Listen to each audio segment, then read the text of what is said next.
Netanyahu की क्रोध की आग में ईरान खाक होगा। क्या ईरान में तबाही का नया चैप्टर खुलेगा? क्या ईरान पर अब परमाणु हमला होगा? ये सवाल तब सुलगने लगे जब इजराइल और ईरान के बीच छिड़ी जंग में महातबाही की स्क्रिप्ट लिखी जाने लगी। विनाश की तस्वीरें सामने आने लगी। बारूद की बरसात से दुनिया थर्राने लगी।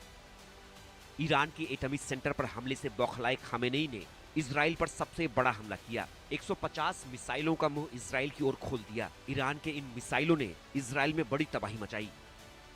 6 मिसाइलें इजराइल के तेल अवीव में गिरी, जिसमें 3 लोगों की मौत हो गई, जबकि 90 लोग घायल हो गए। तेल अवीव में कई इमारतें तबाह हो गईं।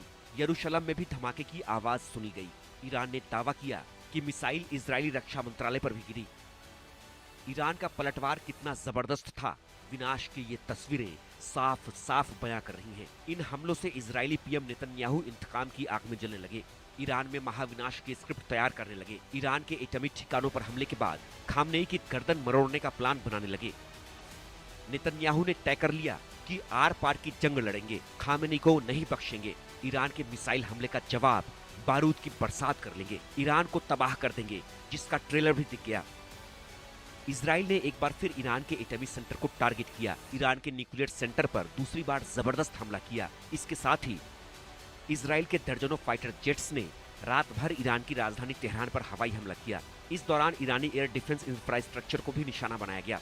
ईरान के इस्फहान शहर पर मिसाइल अटैक किया। इजराइल के ताजा हमले में ईरान के 60 लोग मारे गए, 350 से ज्यादा लोग घायल हुए। इन हमलों से इजराइल ने अपने इरादे साफ कर दिए। नेतन्याहू ने बता दिया कि वो अब किसी भी हद तक जाएंगे, लेकिन मिडिल ईस्ट की ये लड़ाई दुनिया को डराने लगी। वर्ल्ड वॉर की आशंका जताई जाने लगी। थर्ड वर्ल्ड वॉर की आशंका इसलिए क्योंकि इजराइल ईरान तनाव के बीच दुनिया 2 धड़ों में बटी नजर आ रही है। इजराइल के साथ अमेरिका, ब्रिटेन और जर्मनी जैसे देश खड़े हैं, जबकि रूस, चीन और नॉर्थ कोरिया जैसे देश खुलकर ईरान के साथ खड़े हैं। संयुक्त राष्ट्र में चीन के डिप्लोमैट फू कांग ने ईरान पर इजरायली हमले की निंदा की और उससे मिलिट्री एक्शन रोकने की मांग की। लेकिन नेतन्याहू के रुख से साफ है कि वो रुकने वाले नहीं हैं, थमने वाले नहीं हैं। वो ईरान पर हमला तेज करेंगे। ऐसे में सवाल है कि क्या मिडिल ईस्ट की लड़ाई वर्ल्ड वॉर की वजह बनेगी? क्या दुनिया फिर परमाणु तबाही देखेगी? क्या इजराइल ईरान जंग की आग में पूरी दुनिया जलेगी?